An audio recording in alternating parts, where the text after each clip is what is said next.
Muy buenas noches, espero que se encuentren muy bien. Hoy seguimos con la cuarta clase, segunda parte del curso de la Universidad Nómada, denominado 82 horas sobre Álvaro Uribe Vélez. En la sesión pasada estuvimos analizando algunos párrafos de la autobiografía escrita por el mismo señor Álvaro Uribe Vélez y tratamos de hacer un análisis crítico y hermenéutico. Y hoy quiero traerles un tema mucho más polémico, más didáctico si se quiere, porque así como hemos hecho ejercicios comparados entre diferentes países latinoamericanos, hoy quiero que hagamos un ejercicio comparando los dos caudillos más importantes que tenemos en este momento en Colombia, que son el señor Álvaro Uribe Vélez y el señor Gustavo Petro. Vamos a utilizar algunas fuentes que ustedes ya conocen, pero vamos a valernos también de los comentarios y las preguntas que ustedes hagan, y también vamos a hablar un poco de algunos aspectos que se basan en varias categorías que son importantes para analizar un personaje, como lo es la biografía, como lo es también el asunto relacionado con la idea que tiene cada uno del conflicto armado en nuestro país, también analizar las diferentes ideologías que mueven a ambos personajes y, lo más importante, tratar de hacer un análisis académico sin apasionamientos y con el mayor profesionalismo posible. Así que les doy la bienvenida. Antes de empezar la sesión, quiero contarles que esta semana ha sido maravillosa para el proyecto de Universidad Nómada, porque hemos pasado siempre de 1000 reproducciones. Dimos una clase que duró 3 horas con 40 minutos. También dimos otra clase que duró 2 horas prácticamente, la otra que duró 3 horas. Así que en solo esta semana hemos compartido 8 horas con 40 minutos de puro conocimiento, solo desde el lunes pasado. Y hoy vamos a complementar 10 horas con 40 minutos de conocimiento gratuito. Antes de empezar con la clase de hoy, quiero hacer una pequeña reflexión. Para mí ha sido bastante difícil orientar este curso de manera desapasionada, y por eso también he visto cómo he cambiado entre una clase y la otra. Pues en algunas clases he sido un tanto irónico, y también lo he hecho con el fin de no verme tan apasionado. E igualmente he invitado 3 ponentes a que den esta clase conmigo. Invité al amigo Jonathan Peláez, también invité a mi hijo Juan Sebastián, que me ayudaron en una de las clases, y también invité a la amiga Claudia Pilar Mejía Osa. Y hoy lamentablemente no tengo ponente, pero sí tengo 10 tesis que quiero sostener de la manera más didáctica posible. Quiero que sea una conversación más que una clase magistral. Por eso, cada vez que yo exponga un punto, voy a fijarme en los comentarios para mirar sus inquietudes, sus postulados, y tener una interacción adecuada con ustedes. En este momento voy a mirar quiénes se están conectando, quiénes se están comentando. Ustedes saben que hay un retraso más o menos de 27 segundos entre lo que yo digo acá y lo que le llega a ustedes por Facebook. Eso ya lo sabemos, entonces puede que me tarde un poco para responder ciertas preguntas, pero trataré de responderlas todas de la manera más asertiva posible. acá en este momento me estoy metiendo en el retorno para ver qué comentarios hay, para darles el primer saludo. Pues, acá pues lamentablemente el retraso es tremendo, entonces todavía no me aparece ni siquiera el video. Pero voy a tratar de tener un poco de paciencia. Mientras que logro coger el retorno acá, quiero también hacer la invitación a que si ustedes quieren dar algún curso nuevo, me lo proponen y lo montamos. Y si ustedes quieren ser panelistas de los 10 cursos que ya están funcionando, también me lo dicen con tiempo. En el proyecto de Universidad Nómada no nos importa los títulos que usted tenga, si tiene maestría, doctorado, postdoctorado, o si solamente tiene la primaria o la secundaria. Acá solamente nos importa el conocimiento, porque nosotros no hacemos como las universidades sedentarias, que se fijan solamente en el título. Nosotros somos seguidores de Stanislao Zuleta y por eso mismo valoramos bastante lo que es el saber de cada persona. Y a las personas que hemos puesto de panelistas no es porque tengan un título profesional, aunque la mayoría lo tienen, sino que es porque tienen un saber y lo han querido compartir. Así que no importa que usted no sea profesional. Si usted tiene un saber, cualquiera que sea, puede ser un saber gastronómico, o puede ser un saber astrológico o astronómico, o puede ser un saber biológico, de ingeniería o de historia o de lo que sea, acá con mucho gusto se lo recibimos. El último comentario que les voy a hacer al empezar la clase de hoy tiene que ver con el tema de qué pretendemos con este proyecto de Universidad Nómada. Y surge a raíz de una inquietud que me han planteado varias personas. ¿Por qué en Facebook? Porque este es un proyecto de educación popular y Facebook, en nuestra opinión, y también las cifras lo respaldan, es la red social más popular. Y la segunda pregunta que me han hecho, ¿cómo hacer para que este conocimiento, entre comillas, académico, le llegue a cualquier persona sin importar su nivel educativo? Esa pregunta me la han hecho tantas personas que yo cada noche trato de encontrar una nueva respuesta. Y mi respuesta es muy difícil que todo el mundo entienda. Porque, por ejemplo, si yo hablo de Álvaro Uribe Vélez cuando era director de la Aeronáutica Civil, la persona de pronto no sabe qué representa esa entidad o no sabe qué implicaba ser director y qué había pasado allí, a quién habían asesinado antes de que Uribe ocupara ese cargo y porque a Uribe en 28 meses no lo asesinan. Entonces, si yo trato de explicar todo eso, se me hace muy largo. Entonces me decía una persona que estos cursos a veces requieren un saber previo, pero hoy quiero hacer un experimento y por eso cogí los dos personajes de moda en la política nacional y tratar de hacer la clase más didáctica de las 4 que llevamos. Hoy ajustaremos 16 horas del curso y solamente nos quedaría por cumplir 76 horas, pero me parece, perdón, 66 horas, pero me parece que cuando uno habla de dos personajes que todo el mundo conoce y lo hace en palabras sencillas y también usando las fuentes adecuadas, me parece que esto le puede llegar a cualquiera. No importa que usted sea postdoctor, usted sea solamente una persona con la primaria. Yo creo que a cualquier persona le va a llegar la información. Voy a tratar de no usar muchos tecnicismos para que esto llegue a todo el mundo. Lamentablemente pues no cuento con las mejores herramientas. A veces mi celular se entrecorta por la conexión a internet. Otras veces no puedo ver el retorno como en este caso, que en este momento no tengo la menor idea de cómo está saliendo el video.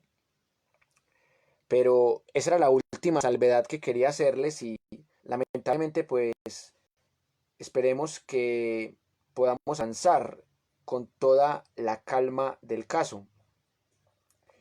Bueno, acá como que por fin pude entrar al retorno, lo tengo en silencio para que no me genere eco. Bueno, en este momento no hay comentarios, así que pues sigo con la sesión de hoy. Hay un concepto que me parece muy importante, no solamente en el pensamiento crítico, sino en cualquier tipo de pensamiento o de proceso de construcción del conocimiento. Es el concepto de humildad intelectual. Y algunos han creído que ser humilde intelectualmente es dejarse humillar de otra persona, o ser condescendiente con las personas, o dejarse manipular de las personas. Pero ustedes leen, por ejemplo, lo que plantea el señor Mark Leary desde la neurociencia y desde la neuropsicología, la humildad intelectual es una de las más importantes disposiciones y actitudes del pensamiento crítico. Y cuando hablamos, por ejemplo, de la filosofía griega, Sócrates nos ofrece un método de humildad intelectual, que es la mayéutica, y que es el método que nosotros usamos en este libro de 100 preguntas y respuestas para comprender el conflicto colombiano. Entonces, estas 10 categorías que tengo aquí para trabajar hoy, las voy a convertir en preguntas y así vamos a partir desde un enfoque de humildad intelectual. Vamos a tratar de desafiar las creencias que tenemos sobre cualquiera de los personajes, sobre Uribe y sobre Petro. Quiero empezar con algo muy sencillo y que también tiene que ver con el tema de humildad versus soberbia. En mi opinión, no es que la humildad sea buena y la soberbia sea mala, solo que nos han enseñado que ser humilde es bueno, pero a veces por ser humildes terminamos siendo soberbios cuando le decimos a otro que es soberbio. Eso es un acto de soberbia también. Entonces, tanto de seguidores de Álvaro Uribe Vélez como de Gustavo Petro, yo he escuchado el tema de que son soberbios o son orgullosos. Y si bien es cierto, eso no importa tanto en un análisis político e histórico, me parece que es una buena categoría para uno leer entre líneas por qué las personas se identifican como uribistas o como seguidoras de Gustavo Petro. Por ejemplo, yo conozco gente que votó en blanco y que había votado por Fajardo, o gente que incluso votó por Petro solo por odio en contra de Uribe, y esa gente también me ha sostenido esa tesis, que Gustavo Petro es soberbio. Y para mí, Gustavo Petro no es soberbio, sino que es orgulloso. Si ustedes leen el libro del psiquiatra argentino José Ingenieros, que se llama El hombre mediocre, él hace una clara distinción entre la soberbia y el orgullo. El orgullo es reconocer lo que se tiene, ni más ni menos de lo que se tiene. Y la soberbia es verse superior de lo que uno es. Y yo me quedo con esa definición conceptual que me parece muy interesante de este psiquiatra. Considero que la soberbia es común en lo humano y que no es algo malo, y que cuando alguien es jefe de Estado o cuando alguien tiene 10, 9, 8 millones de votos, es normal que tenga algo de orgullo y quizás algo de soberbia también. Pero siguiendo el postulado de José Ingenieros, alguien sería soberbio si no tuviera el equilibrio de reconocer sus falencias y también si no tuviera la autocrítica para saber que hay cualidades que no tiene o hay logros que no ha obtenido, que son logros imaginarios. Entonces, cuando yo analizo los discursos de Petro y de Uribe, yo encuentro que Petro tiene un discurso un tanto más equilibrado. Uribe, y ya lo vimos en la primera parte de la clase que fue el pasado miércoles, en su autobiografía No hay causa perdida, tiene un exceso de lo que algunos llamarían soberbia y que otros llamarían megalomanía y otros llamarían orgullo. Pero me parece que son tres niveles diferentes. Para ser soberbio hay que creerse más de lo que se es. Y para ser megalómano hay que creerse un dios. Y en la segunda clase demostramos que el uribismo es una religión. Dedicamos 4 horas para argumentar por qué el uribismo no es tanto una ideología política, sino una religión. El uribismo cumple con 5 parámetros que tiene cualquier religión, sobre todo de carácter monoteísta. Entonces comparamos a Uribe con las 3 religiones monoteístas y a sus seguidores. Y Uribe logra aglutinar gente de todos los estratos sociales y también de todas las ideologías, porque el uribismo es una religión. Caso contrario que yo no veo en Gustavo Petro. O sea, yo no veo que haya un culto a la personalidad de Gustavo Petro. Lo que sí veo yo es un culto a la ideología progresista que desarrolla el señor Gustavo Petro. Me han llegado 3 comentarios y voy a detenerme un momento para saludar a estas personas. Un saludo muy especial para Gustavo Zapata Restrepo, un saludo muy especial para Nancy Rocío Mora Ruiz, un saludo muy especial para Héctor Jaime Restrepo Ruiz y para las demás personas que en este momento nos acompañan.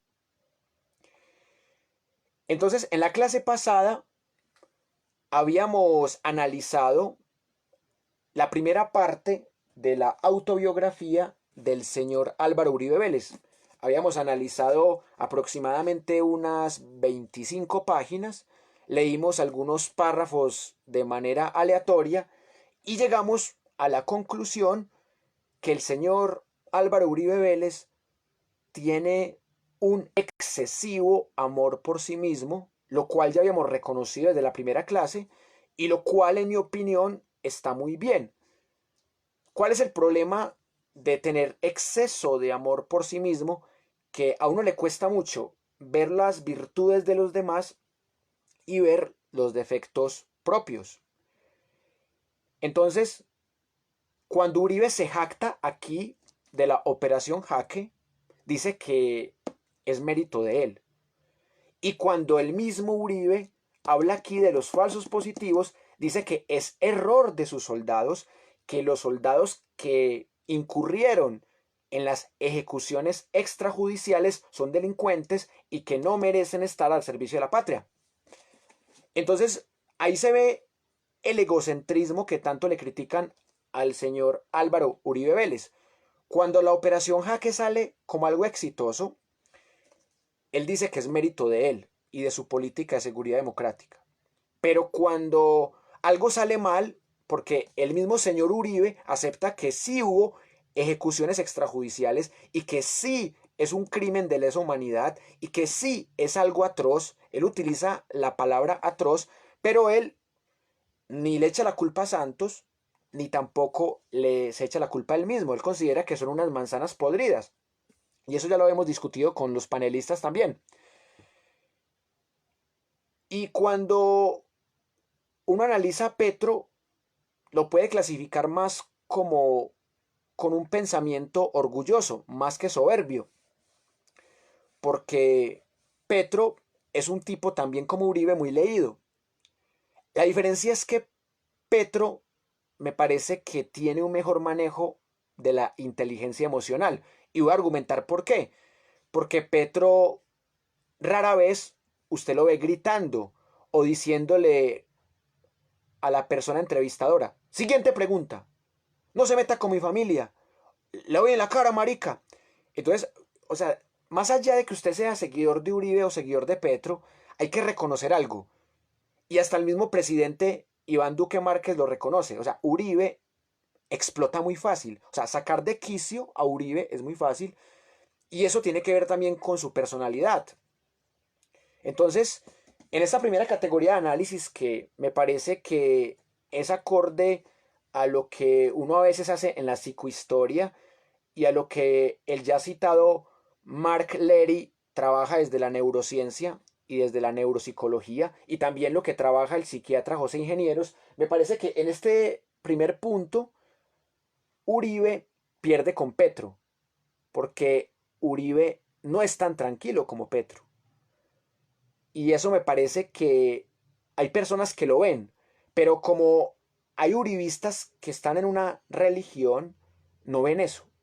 Algo tan básico que cualquier persona que sepa un poquito de inteligencia emocional, lo que otros llaman inteligencia interpersonal, ya saben, usted no tiene que ser psicólogo para saber que Petro emocionalmente es más fuerte que Uribe, al menos para debatir y para soportar la adversidad.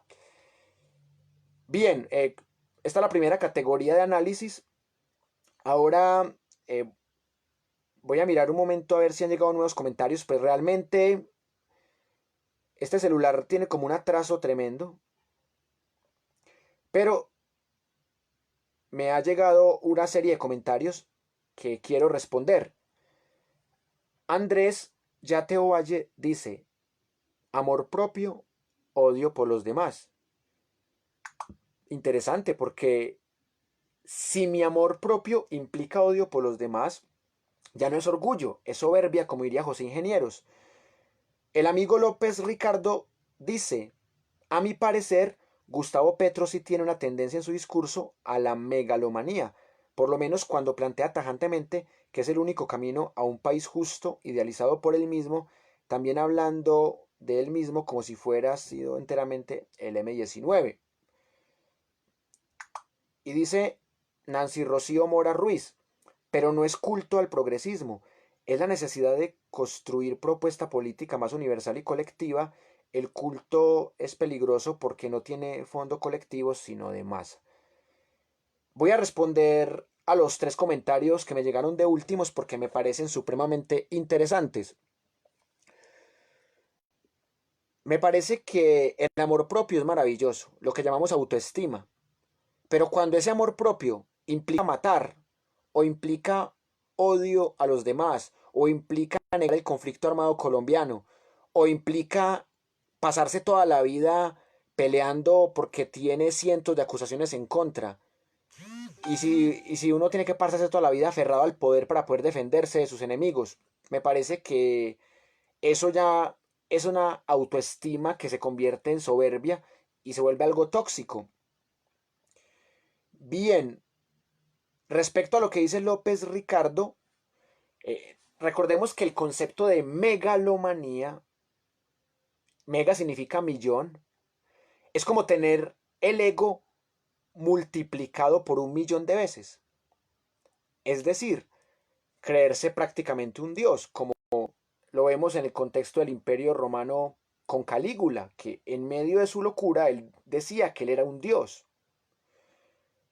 Y por eso tuvo grandes excesos en su corto gobierno del Imperio Romano. Pero puede que Gustavo Petro sí tenga momentos de soberbia, otros momentos de orgullo, otros momentos de autoestima. Ya sabemos que son tres conceptos diferentes.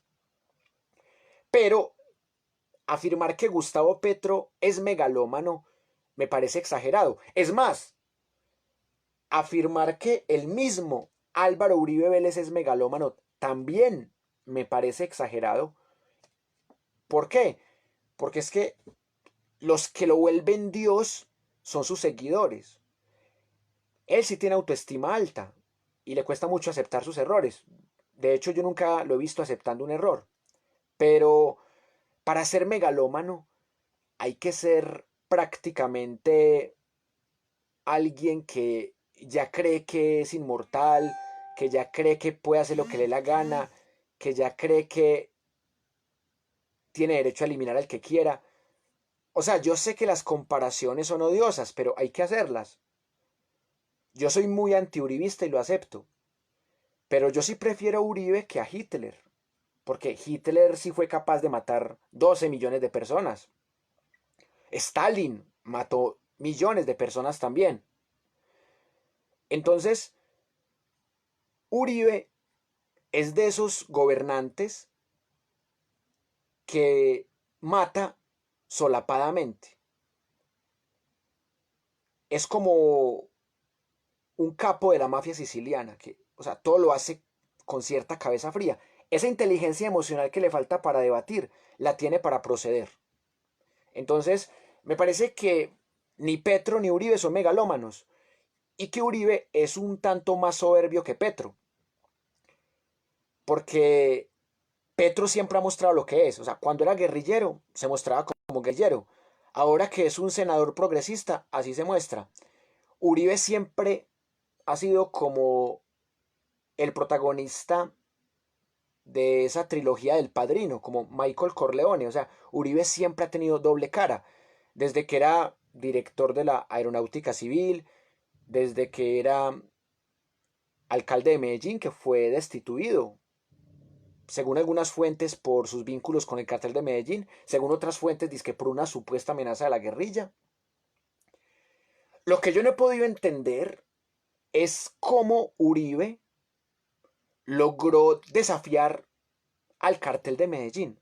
Porque me llegó un video, y ya se los conté en otra clase, pero lo quiero repetir, me llegó un video del Centro Democrático en donde decían que Uribe combatió con todo al narcotráfico cuando era director de la Aeronáutica Civil.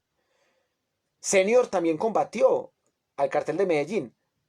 Duró un mes en el cargo porque lo mataron. Y Uribe reemplaza a Senior.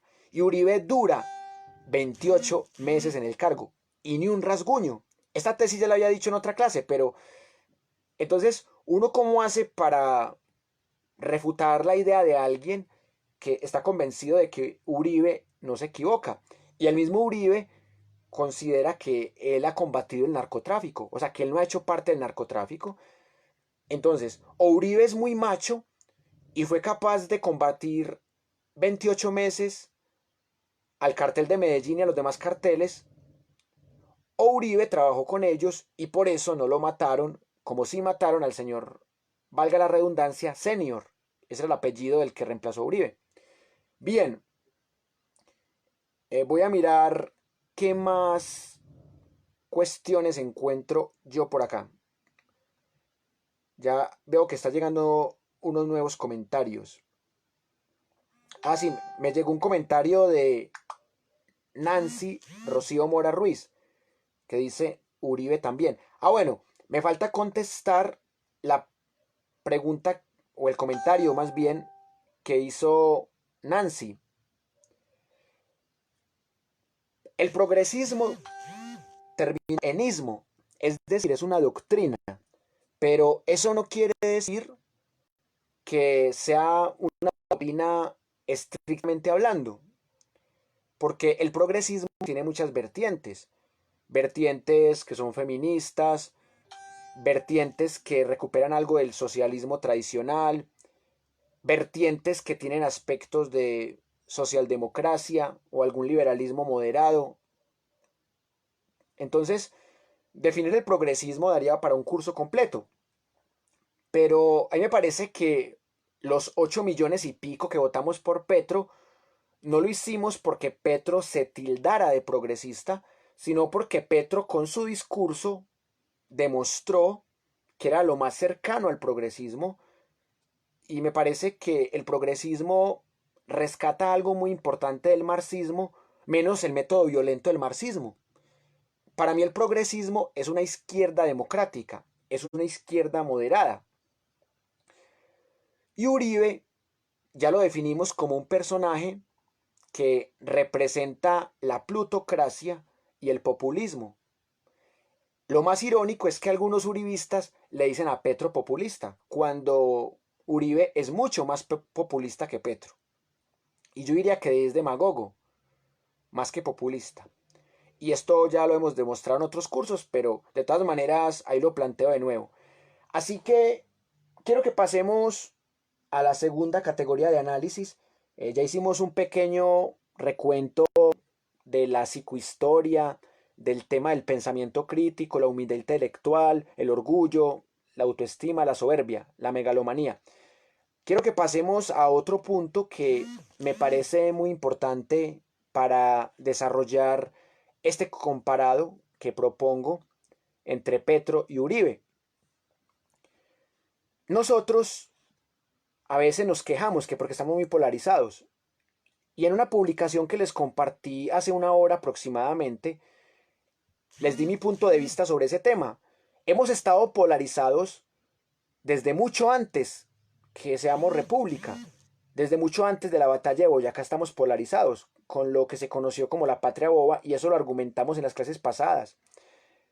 No hay que repetir que nos matábamos por ser o centralistas o federalistas o gólgotas o draconianos o liberales radicales o liberales moderados o entre comillas independientes como Rafael Núñez, o conservadores históricos o conservadores nacionalistas o gaitanistas y antichusmeros o guerrillas versus gobiernos y paramilitares.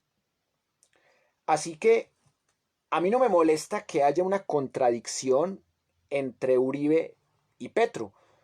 A mí lo que me incomoda es desconocer que nosotros desde la época pre-independentista, porque para mí la independencia es la batalla de Boyacá, somos presos de los caudillos.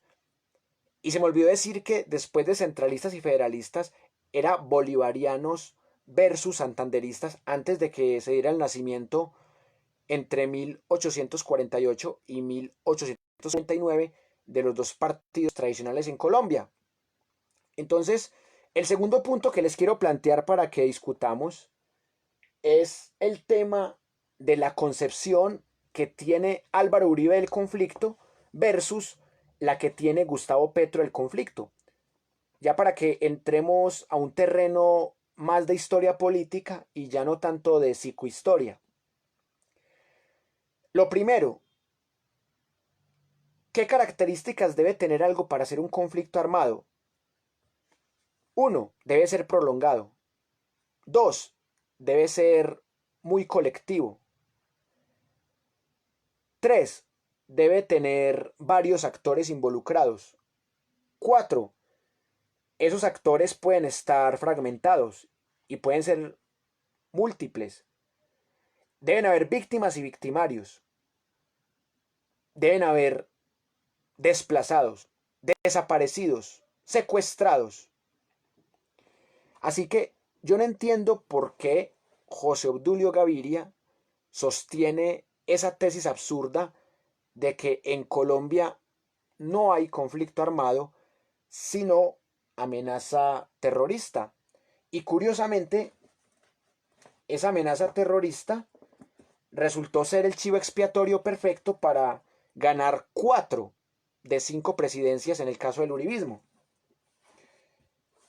Ellos necesitan a las FARC para poder gobernar. Es más, de cara al 2022 están preocupados porque ya solamente les queda Maduro, porque las FARC prácticamente ya no existen y solo existen como un pequeño partido político, y esas disidencias ya quedaron excluidos de las FARC porque ya quedaron como una banda criminal más. Entonces, si analizamos las tesis que plantea Uribe en este libro, nos daremos cuenta de algo muy interesante. En Colombia sí hay un conflicto armado, más allá de que el doctor Rubén Darío Acevedo Carmona lo niegue como Centro Nacional de Memoria Histórica uribista, más allá de que José Obdulio lo niegue o Uribe lo niegue, porque sabemos que hay dos tipos de guerra si hablamos de manera global. Hay guerras irregulares y hay guerras simétricas. Las guerras simétricas son de ejército contra ejército o guerrilla contra guerrilla, o ejército contra guerrilla. Pero cuando una buena parte de los muertos hacen parte de la población civil, eso se convierte en una guerra irregular. Y algunas cifras dicen que han muerto 220.000 personas en el conflicto armado colombiano. Y esas personas, no todas, han sido guerrilleras, narcotraficantes, paramilitares o policías o militares. Han sido también civiles. Sabemos lo que pasó con la Unión Patriótica, que eran civiles. Aproximadamente 6.500 civiles que fueron asesinados. También con la injerencia del alias el mexicano y de los gobiernos de turno, porque Jair Klein los entrenó para matar civiles, no tanto para matar a los guerrilleros de las FARC. Entonces, lo de Colombia es una guerra irregular y es un conflicto armado porque tiene los 5 componentes que me parece que debe tener todo conflicto armado. Y es un conflicto armado porque hay actores que son convergentes, como por ejemplo gobierno paramilitares, más allá de que se pretenda establecer que entre gobierno y paramilitares nada que ver. Les voy a dar un argumento que quiero que lo debatamos. Es un argumento muy sencillo. Hasta el primer gobierno de Uribe, Estados Unidos de América no consideraba a los paramilitares terroristas. Y José Obdulio dice que con los terroristas no se hace negociación, solo se les derrota militarmente. Y Uribe negoció con los paramilitares. ¿Qué se puede deducir de ahí con un simple silogismo? Uribe y José Obdulio no consideraban en ese primer gobierno que los paramilitares eran terroristas, porque si ellos consideraran que los paramilitares eran terroristas, no hubiesen negociado con ellos. Y acá quiero citar una de las tesis de Javier Giraldo, que considera que ese proceso con los paramilitares no fue ni proceso ni fue paz, porque según el señor Giraldo, uno hace la paz con los enemigos. Santos era enemigo de las FARC, pero Uribe no era enemigo de los paramilitares. Los mismos paramilitares reconocieron que Uribe era su candidato y Salvatore Mancuso hizo parte de las Convivir, que en gran medida eran paramilitares que supuestamente hacían justicia con sus manos, y Uribe siempre ha reconocido que él patrocinó las Convivir. Y yo estoy de acuerdo con lo que dice Petro sobre las Convivir. Cuando César Gaviria sacó el decreto para crear las Convivir y Uribe las potenció en Antioquia, eso fue una segunda legalización del paramilitarismo en Colombia. Porque ya en la época de la violencia se había legalizado el paramilitarismo con los chulavitas. Entonces, ese decreto de César Gaviria, aprovechado por Uribe, me parece que creó el primer punto para legalizar los paramilitares. Entonces, primero, los legaliza como Convivir.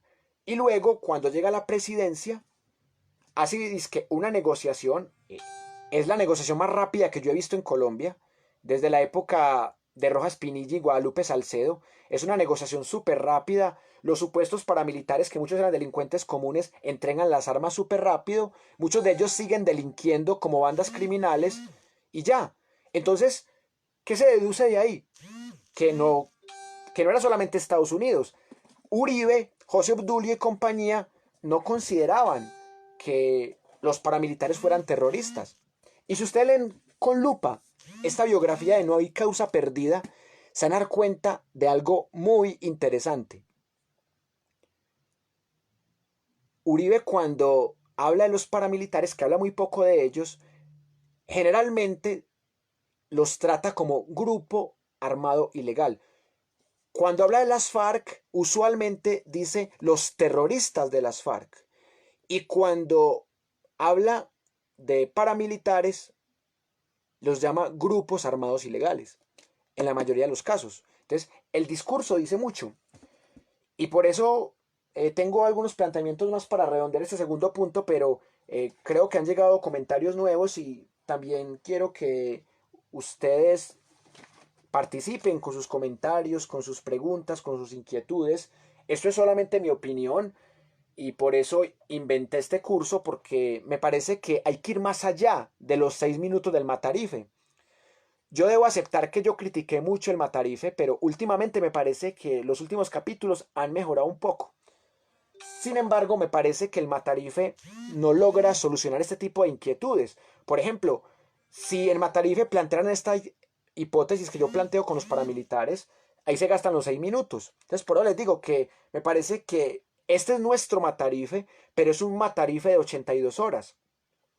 Bien, se me perdió el retorno, pero voy a buscarlo ya mismo porque me están llegando muchos mensajes y eso creo que me hace como un feedback maluco. Les pido disculpas porque parece que me están haciendo algunos comentarios nuevos y no los he respondido. Bien, por acá me está llegando un nuevo comentario y quiero empezar a leerlo. Qué bueno que se conecten nuevas personas. Espero que les guste este proyecto de Universidad Nómada. Y lo que sí les puedo garantizar es que voy a tratar de ser lo más crítico posible y que este es el único curso en el mundo que está dedicando 82 horas a Álvaro Uribe Vélez, pero es porque quiero que profundicemos todo lo que se muestra en Matarife y porque también quiero que tengamos otras lecturas de este personaje. Y sumado a eso, también quiero que no nos dejemos apasionar del todo, o sea, que seamos críticos con Uribe y con Petro también. Bien, por acá me está llegando un comentario de Jair Valenzuela Rojas. Dice, necesitamos el cambio, el progresismo es el camino, no se puede cambiar con una clase política tradicional. Mientras sigan los mismos con las mismas, el cambio es latente, dice él. Bueno, este comentario me lo hizo hace 8 minutos y vea que apenas ahora se lo estoy viniendo a responder. En la clase antepasada yo hablé un poco del diagrama de Nolan, que esa fue la última clase magistral que di, porque las otras fueron componentes. El diagrama de Nolan me parece que da una definición respetable de lo que es el progresismo, porque el progresismo es diferente al socialismo en tanto que no acepta la violencia como método para llegar al poder. Y el progresismo va muy de la mano con los movimientos ambientalistas, los movimientos animalistas, los movimientos feministas. Y el progresismo no es tibio como el centro, sino que tiene una agenda política muy clara, porque el centro es como que uno no sabe cuál es la propuesta del centro realmente, de Fajardo. Es una propuesta que es bastante vaga, supuestamente es ambientalista, pero no me parece. Y en el diagrama de Nolan habíamos debatido el conservatismo, los diferentes tipos de liberalismo, los autoritarismos y el progresismo. Entonces, con este aporte del compañero Jair, me parece que sí, o sea que el camino es el progresismo, en tanto que es una posibilidad de que nosotros podamos aplicar en Colombia lo que plantea el economista francés Thomas Piketty sobre cómo ha sido de inequitativa la distribución de la riqueza, la tierra, el trabajo, la tecnología y el capital, que son los medios de producción, están en pocas manos. Y yo creo que no hay que hacer un estudio como el de Piketty para demostrarlo en Colombia. Eso lo vemos a leguas. Entonces, si la riqueza está concentrada en pocas manos, el progresismo busca que esa riqueza se distribuya de mejor manera y que esto garantice la equidad, o por lo menos reducir un poco la inequidad, pero sin una expropiación como lo planteaba el antiguo socialismo que pretendía llegar a ser comunismo. Entonces, me parece muy bueno el aporte de Jair. Bueno, hace 9 minutos me llegó un comentario de Jorge Andrés Correa David. No hay conflicto armado porque no hay espacios que controlan las guerrillas. Bueno, Eso es lo que, eso es lo que sostiene José Obdulio en su libro, que el libro de la amenaza terrorista, que una tesis copiada de George Bush. Y el Plan Colombia había que aplicarlo de alguna manera. De todas maneras, retomando esa tesis de José Obdulio, me parece que en Colombia realmente sí hay conflicto armado porque hay unos actores claramente distinguibles: guerrillas, paramilitares, narcotraficantes, militares, políticos corruptos, crímenes de lesa humanidad, ejecuciones extrajudiciales, violaciones de todo tipo a los derechos humanos. Y hay una tesis muy interesante que dice que Colombia es más Estado que territorio. Por eso a algunos minarquistas y anarcocapitalistas no les gusta el tema de que el Estado sea progresista, porque ellos creen que el progresismo implica mucho Estado. Pero yo he discutido tanto con minarquistas como con anarcocapitalistas que el problema no es el tamaño del Estado. Si el Estado es grande, pero no son tan ladrones, funciona. O sea, Dinamarca tiene un Estado muy grande. Vos allá puedes pagar hasta el 47% de tu salario en impuestos, pero rara vez se roban la plata. Aquí en Colombia pagamos menos impuestos, pero casi siempre se roban la plata. Se decía que se roban 50 billones de pesos al año. Entonces, el problema no es el tamaño del Estado, sino la corrupción y el nivel de ladrón que sea el Estado.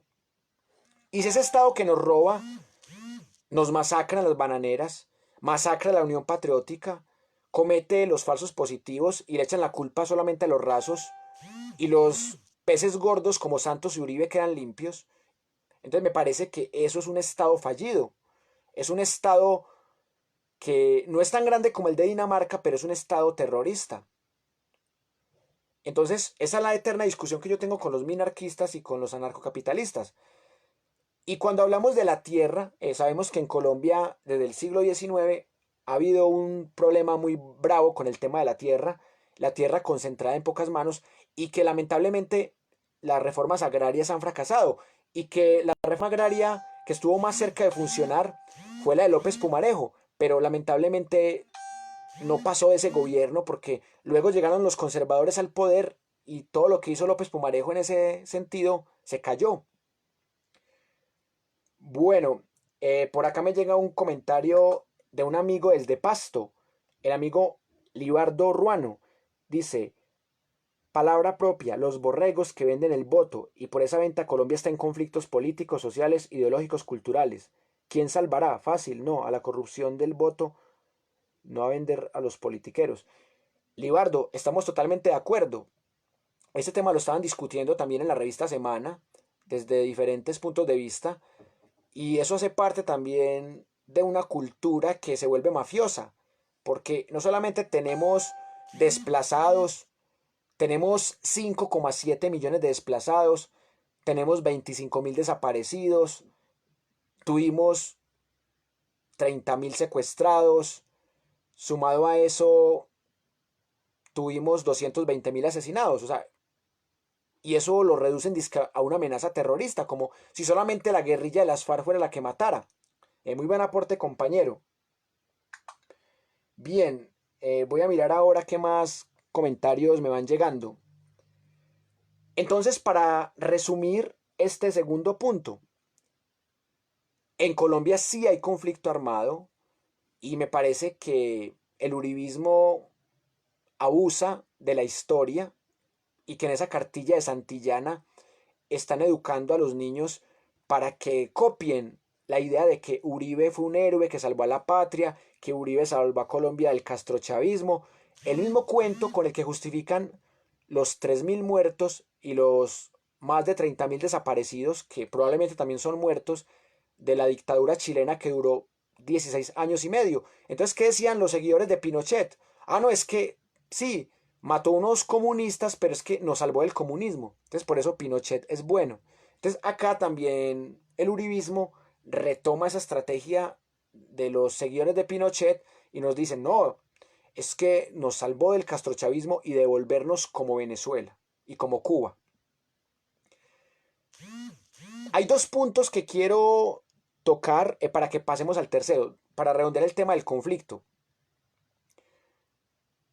Uribe nos devolvió al bipartidismo. O sea, porque es que, ¿qué pasó?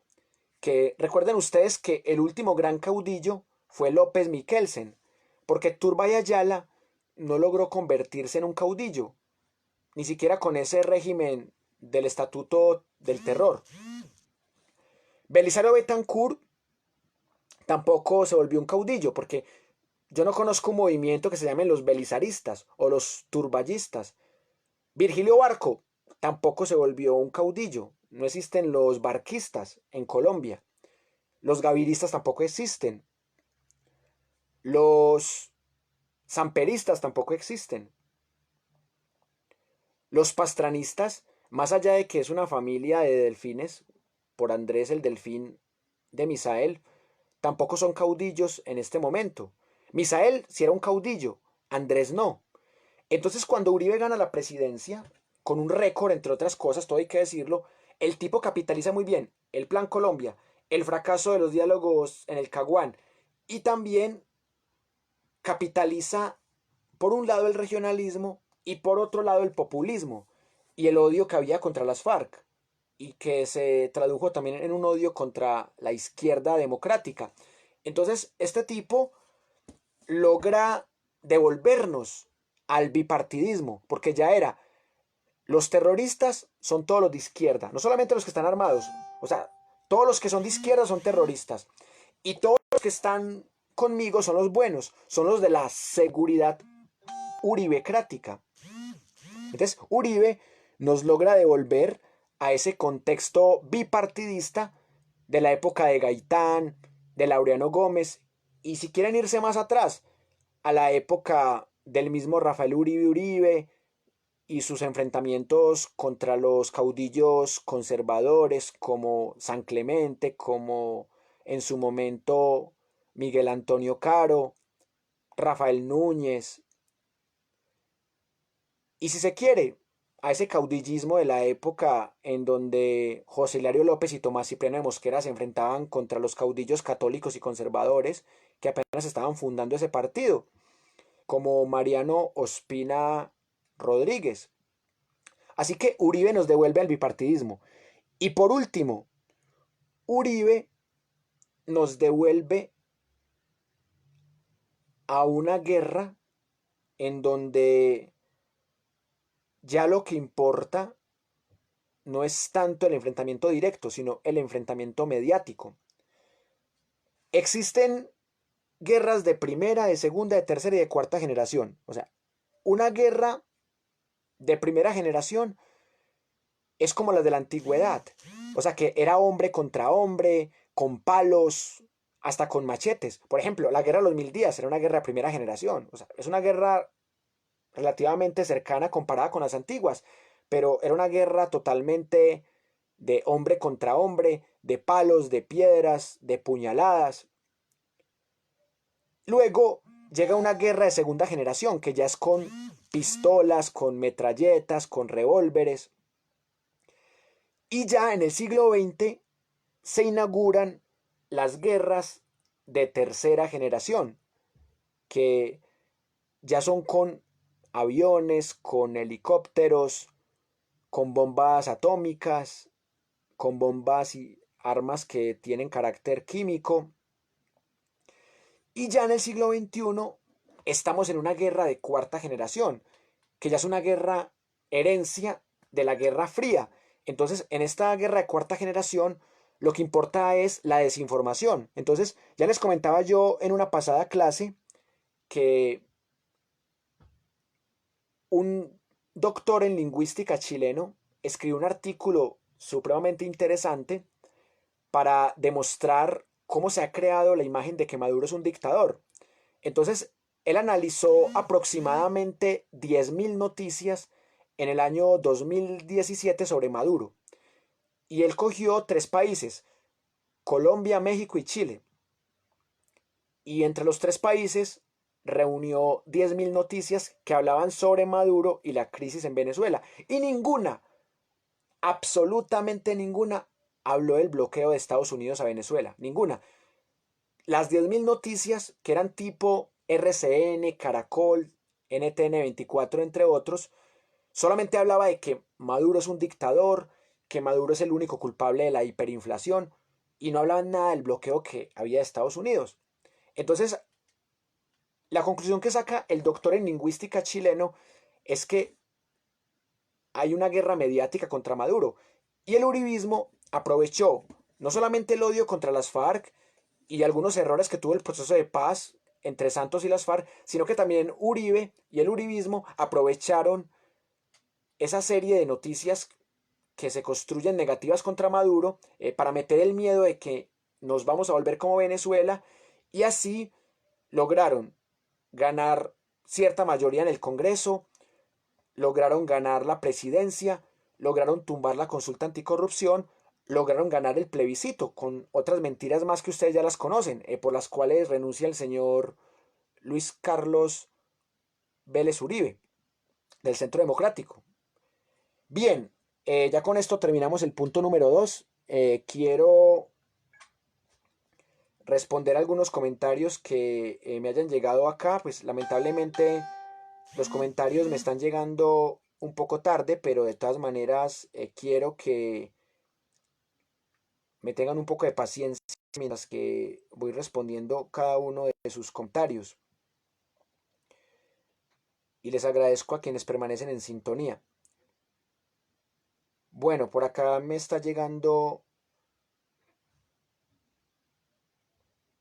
un comentario de López Ricardo. Dice, hay problemas con la conexión. Bueno, pareciera que sí, porque se desconectó mucha gente. No sé qué problema hubo. Sí sé que hay un ruido que me está entrando por los mensajes y que lo voy a corregir ya mismo.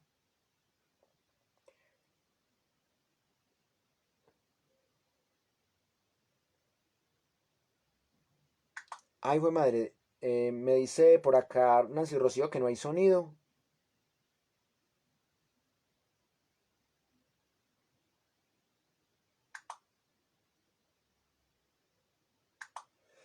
Bueno, quiero que me confirmen si hay sonido o no, porque parece que por eso es que se desconectó tanta gente. Bueno, voy a mirar aquí en un retorno, así me haga un poco de eco, pero voy a mirar si hay sonido en este momento.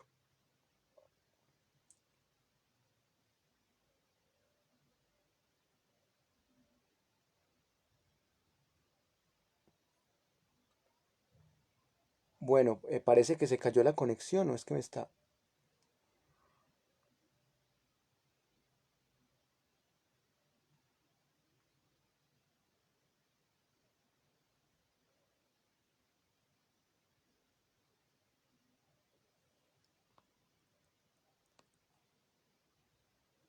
No, definitivamente parece que me va a tocar terminar el video porque no sé si está transmitiendo bien, si está transmitiendo mal.